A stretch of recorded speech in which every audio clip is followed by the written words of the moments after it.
Fellow Kenyans, Steve Mbogo hapa. Now today I want to make a pledge and I'm very serious about it. Today in this holy month of Ramadan, I pledge that if Raila Odinga gets the AU Commission seat, I will give him 10 million shillings.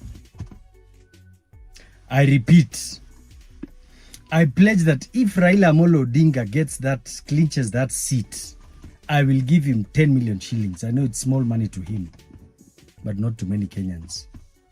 I'm saying that because I am very sure, 100% sure, that Raila Odinga will not clinch that seat. You see, the biggest problem is that today, wajinga waliisha Kenya.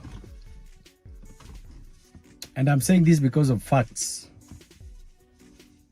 Now, Baba Raila Odinga, the people around you,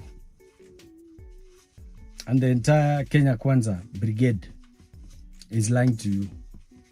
There's a wise man that said, when you see your enemies or your opponents rejoice or celebrate you, then you should understand that that is the beginning of the end of you.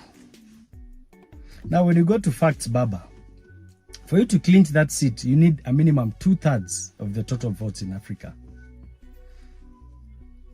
Any person who's keen with African politics, you understand and you're fully aware that approximately 49 out of 54 African countries today are pro-Russia, pro-China. And all these countries are not going to support someone who comes from a country that is pro-West. For you to convince the Anglophones will be a bit easy. But when you talk of the southern part of Africa and the western part, the Francophones, who have fully retaliated from the West, believe me, they're not going to vote for you. Remember, they also have their own candidates. The South, they have their own candidates. East Africa, there are about 7 of them. So, Baba, these people are lying to you. And if the reality is they're either lying to you or you're part of this game. But it is very sad that the same card that was played with the BBI agenda is the same card that is being played now. Baba, these people will keep you busy for the next 1 year. You'll be busy campaigning. And when you lose next year, the same people will come and tell Kenyans, tulijaribu kusaidia mzee na ikashindikana. Let me tell you, by that time, the entire brigade of Azimio will be torn apart. As we all know today, the Azimio brigade has started fighting in itself. Just because of this issue.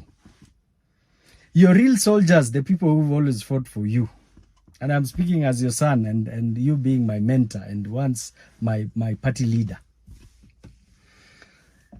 The entire BBI agenda is being repeated, but in a different script. They will waste your time. By the time they are done with you, you've lost ground, you've lost all your friends, you have to start afresh. By that time, you only have 1 or 2 years, we are back to elections.